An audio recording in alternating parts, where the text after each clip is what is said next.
بہت پرانے زمانے کی بات ہے۔ دریائے نیل کے کنارے ایک شاندار سلطنت آباد تھی۔ اس سلطنت کا بادشاہ فرعون تھا۔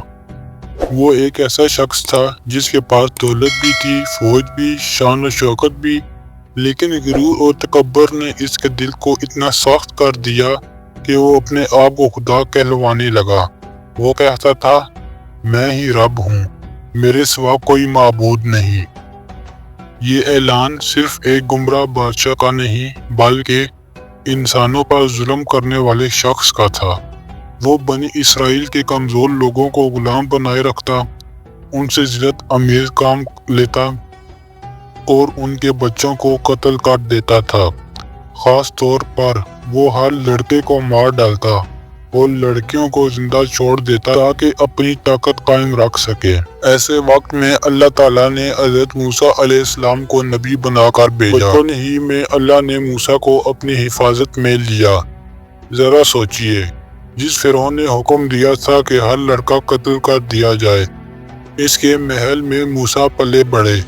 یہ اللہ کی قدرت کا کمال تھا۔ جب موسیٰ جوان ہوئے اور اللہ نے ان پر وحی نازل فرمائی تو انہیں حکم ملا، فرعون کے پاس جاؤ اور اسے میری توحید کی دعوت دو۔ موسیٰ نے اپنے بھائی ہارون کے ساتھ فرعون کے دربار میں جا کر کہا، ہم دونوں اللہ کے رسول ہیں، بنی اسرائیل کو آزاد کر دو اور اپنے رب کی طرف رجوع کرو۔ فرعون ہنسا اور بولا، اے موسیٰ، کیا تم میرے سامنے خدا کی بات کرتے ہو؟ میں ہی مصر کا خدا ہوں۔ موسیٰ نے اللہ کے حکم سے اپنا اعضا زمین پر ڈالا۔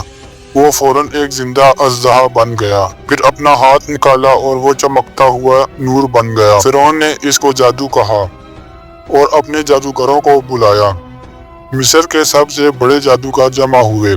وہ اپنی رسیوں اور لاٹھیوں کو پھینکتے تو وہ سانپوں کی صورت اختیار کر لیتے۔ لوگوں نے شور مچایا، دربار گونج اٹھا۔ لیکن جب موسیٰ نے اپنا عصا پھینکا تو وہ سب کے سب چھوٹے سانپوں کو نکل گیا۔ یہ منظر دیکھ کر جادوگر سجدے میں گر گئے اور اعلان کیا، ہم موسیٰ اور ہارون کے رب پر ایمان لے آئے۔ یہ بات فرعون کے غرور کو توڑنے لگی، مگر اس نے ضد پکڑ لی۔ اس نے جادوگروں کو سخت سزا دی اور موسیٰ کے خلاف اپنی طاقت استعمال کرنے لگا۔ موسیٰ نے بنی اسرائیل کو اللہ کے حکم سے مصر سے نکالا۔ جب وہ دریائے نیل کے کنارے پہنچے تو آگے سمندر اور پیچھے فرعون کی فوج بنی اسرائیل خوفزدہ ہو گئے۔ اے موسیٰ، ہم تو پکڑے گئے۔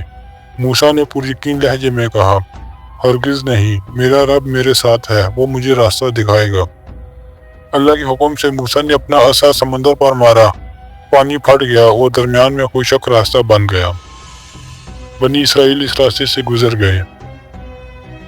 فرعون اپنی فوج کے ساتھ پیچھے آیا۔ وہ سمجھتا تھا کہ اس کی طاقت ہمیشہ باقی رہے گی۔ جیسے ہی وہ بیچ سمندر پہنچا، پانی کا سمندر دونوں جانب سے ٹوٹ پڑا۔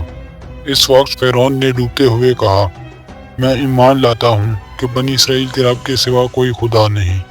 لیکن اللہ کی طرف سے جواب آیا، اب ایمان لایا ہے حالانکہ تو نے پہلے نافرمانی کی اور فساد پھیلایا۔ آج ہم تیری لاش کو بچا لیں گے تاکہ آنے والوں کے لیے عبرت بنے۔ یوں فرعون اپنی فوج سمیت سمندر میں غرق ہو گیا۔ یہ کہانی ہمیں یہ سبق دیتی ہے کہ کتنا ہی بڑا بادشاہ کیوں نہ ہو، اللہ کے سامنے سب کمزور ہیں۔ تکبر اور ظلم ہمیشہ تباہی لاتا ہے اور ایمان و صبر انسان کو نجات دیتا ہے۔